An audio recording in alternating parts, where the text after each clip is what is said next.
જય શ્રી કૃષ્ણ, રાધે રાધે. નમસ્કાર દર્શક મિત્રો, સ્વાગત છે તમારું સોનલ ડિવાઇન ભક્તિ ચેનલ ઉપર. એક એવો મહિનો જે આખા વર્ષના તમામ મહિનાઓમાં સૌથી વધુ રહસ્યમય, પવિત્ર અને વ્રત તહેવારોથી ભરપૂર માનવામાં આવે છે. હા, આપણે વાત કરી રહ્યા છીએ અષાઢ મહિનાની. આ એ જ મહિનો છે જ્યાંથી સૂર્યનારાયણ દક્ષિણાયનમાં પ્રવેશ કરે છે અને ખુદ સૃષ્ટિના પાલનહાર ભગવાન વિષ્ણુ 4 મહિના માટે ક્ષીરસાગરમાં પોઢી જાય છે, જેને આપણે ચતુર્માસ કહીએ છીએ. અષાઢ મહિનાનું ધાર્મિક મહત્ત્વ શું છે? આ મહિનામાં કયા કયા વ્રત કરવાથી અખંડ સૌભાગ્ય અને સુખ સમૃદ્ધિ મળે છે? આ બધા જ રહસ્યો અને શાસ્ત્રોક્ત વાતો તમને ઘેર બેઠા જાણવા મળે તે માટે આપણી ચેનલ સોનલ ડિવાઇન ભક્તિ પર આજે હું શરૂ કરવા જઈ રહી છું એક બહુ જ ખાસ અને પવિત્ર ડિજિટલ યાત્રા અષાઢ માસ વિશેષ સિરીઝ. આ સિરીઝમાં આપણે અષાઢી બીજ, રથયાત્રા અને જગન્નાથપુરી મંદિરના એવા રહસ્યો જાણીશું જે વિજ્ઞાન પણ ઉકેલી શક્યું નથી. આ સિરીઝનો આજે આ પહેલો ભાગ છે, તો વિડીયોના અંત સુધી બન્યા રહેજો, કારણ કે આજે આપણે અષાઢ મહિનાની સાચી તારીખો અને વ્રતોની લિસ્ટ જાણવાના છીએ. અને આ સિરીઝમાં અષાઢ મહિનામાં જે પણ વ્રત અને તહેવાર આવે છે એના પણ વિડીયો અપલોડ કરવામાં આવશે.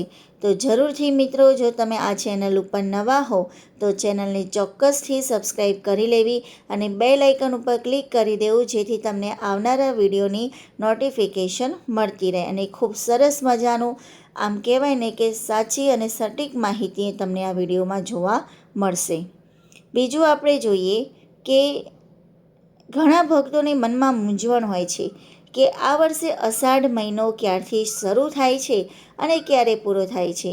તો પંચાંગ અને આપણા શાસ્ત્રોક્ત કેલેન્ડર મુજબ આ વર્ષે વિક્રમ સંવત 2082માં પવિત્ર અષાઢ મહિનાની શરૂઆત 15 જુલાઈ 2026 બુધવારના રોજ થઈ રહી છે અને આ આખો મહિનો ભક્તિભાવપૂર્વક ઉજવાયા બાદ 12 ઓગસ્ટ 2026 બુધવારના રોજ અષાઢી અમાસ એટલે કે દિવાસોના દિવસે પૂર્ણ થશે. એટલે કે 15 જુલાઈથી 12 ઓગસ્ટ સુધીનો સમયગાળો સાક્ષાત હરિ અને શિવની આરાધના માટેનો સર્વશ્રેષ્ઠ સમય છે.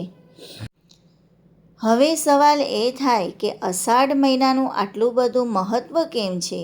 ધાર્મિક દૃષ્ટિએ જોઈએ તો અષાઢ મહિનાના શુક્લ પક્ષની એકાદશીથી દેવતાઓ શયનકાળમાં જાય છે, જેના કારણે લગ્ન જેવા માંગલિક કાર્યો 4 મહિના માટે બંધ થાય છે. પરંતુ આ 4 મહિના તપ, જપ, દાન અને વ્રત કરવા માટે સોના જેવા કિંમતી ગણાય છે. આ મહિનામાં કરેલી ભક્તિનું ફળ હજારો ગણું વધારે મળે છે. અને વૈજ્ઞાનિક રીતે અને આયુર્વેદની દ્રષ્ટિએ આપણે વાત કરીએ તો અષાઢ મહિનો એટલે વર્ષા ઋતુનું આગમન. આ દિવસોમાં આકાશ વાદળોથી ઘેરાયેલું રહે છે અને આપણી જઠરાંગની એટલે કે પાચન શક્તિ નબળી પડી જાય છે.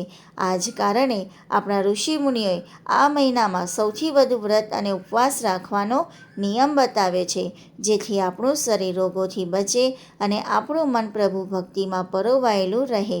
છે ને અદ્ભુત વિજ્ઞાન! ચાલો હવે નોંધી લો તમારા ઘરના ડાયરી કે કેલેન્ડરમાં આ મહિનામાં આવતા સૌથી મોટા વ્રત અને તહેવારોની પાકી તારીખો. પહેલી તારીખ તો જોઈએ આપણે કે 15 જુલાઈ બુધવાર.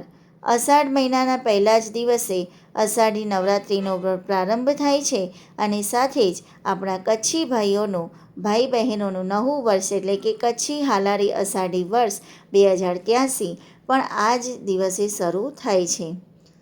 બીજી તારીખ જોઈએ આપણે 16 જુલાઈ ગુરુવાર.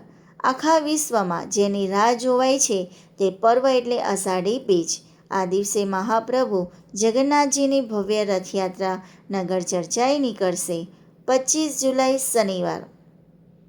આ દિવસે દેવશયની એકાદશી છે, જ્યાંથી પવિત્ર ચતુર્માસ શરૂ થશે અને સાથે જ દીકરીઓ માટેનું મોરાકત એટલે કે ગૌરી વ્રત પણ આ જ દિવસે શરૂ થશે. 27 જુલાઈ સોમવાર. બહેનો માટે અખંડ સૌભાગ્ય આપતું જયા પાર્વતી વ્રત આ દિવસથી શરૂ થશે.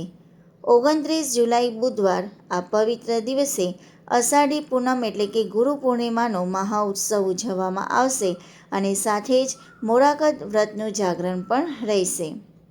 31 જુલાઈ શુક્રવાર આ દિવસે જયા પાર્વતી વ્રતનું જાગરણ રહેશે અને સાથે જ વૈષ્ણવ સંપ્રદાયનો પ્રિય એવો પવિત્ર હિંડોળા ઉત્સવ પણ શરૂ થશે. 12 ઓગસ્ટ બુધવાર અષાઢ મહિનાનો છેલ્લો દિવસ એટલે કે અષાઢી અમાસ, જેને આપણે દિવાસો કહીએ છીએ. આ દિવસે દીવાઓની પૂજા થાય છે અને આ સાથે અષાઢ મહિનો પૂર્ણ થશે.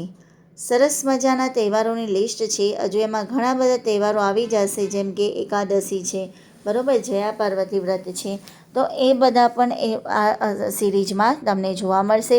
જે પણ વ્રત તહેવાર આવે છે એને લગતા જે વિડીયો છે એ પણ તમને અષાઢ મહિનાની જે સ્પેશિયલ સિરીઝ શરૂ કરવામાં આવી છે એમાં તમને મળી જશે.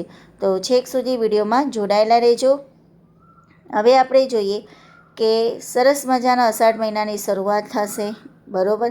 વરસાદનું આગમન પણ થઈ ગયું છે, તો આખું વાતાવરણ સરસ મજાનું, કેવો સરસ માહોલ બની ગયો છે. તો ભક્તજનો, આ હતી અષાઢ મહિનાના વ્રત અને તહેવારોની સંપૂર્ણ માહિતી. પરંતુ આ તો માત્ર શરૂઆત છે. આપણી અષાઢ માસ વિશે સિરીઝના બીજા ભાગમાં આપણે કેવું રહસ્ય ખોલવા જઈ રહ્યા છીએ, જે જાણીને તમારા રૂવાડા ઊભા થઈ જશે. આગામી વિડીયોમાં આપણે જાણીશું કે વર્ષ 2026ની રથયાત્રાના મુહૂર્તમાં એવો કયો મોટો વિરોધાભાસ હતો જેનાથી વિદ્વાનો પણ ચોંકી ગયા, અને જગન્નાથપુરી મંદિરના એવા 7 રહસ્યો જેની સામે મોડર્ન સાયન્સ પણ હારી ગયું છે. જો તમે રહસ્યો જાણવા માગતા હો તો અત્યારે જ આપણી ચેનલ સોનલ ડિવાઇન ભક્તિને સબસ્ક્રાઈબ કરી લો અને આ વિડીયોને તમારા પરિવાર અને મિત્ર સાથે વોટ્સઅપ પર જરૂર શેર કરો, જેથી દરેક ભક્ત સુધી આ પવિત્ર માહિતી પહોંચી શકે. અને કમેન્ટ બોક્સમાં જય જગન્નાથ કે હર હર મહાદેવ લખવાનું ભૂલતા નહીં. મળીએ છીએ અષાઢ સિરીઝના બીજા ભાગમાં. ત્યાં સુધી ભગવાન જગન્નાથની કૃપા આપ સૌ પર બની રહે. અને મિત્રો, આજે તહેવારોની જે મેં તારીખોનું જે લિસ્ટ છે એ હું ડિસ્ક્રિપ્શન કે મેસેજ પિન કોમેન્ટમાં પણ જોવા મળશે તમને, કે જેથી તમે જોઈને પણ લખી શકો. તો આ સાથે વિરામ આપે છે. ધન્યવાદ. જય જગન્નાથ, જય શ્રી કૃષ્ણ, રાધે રાધે.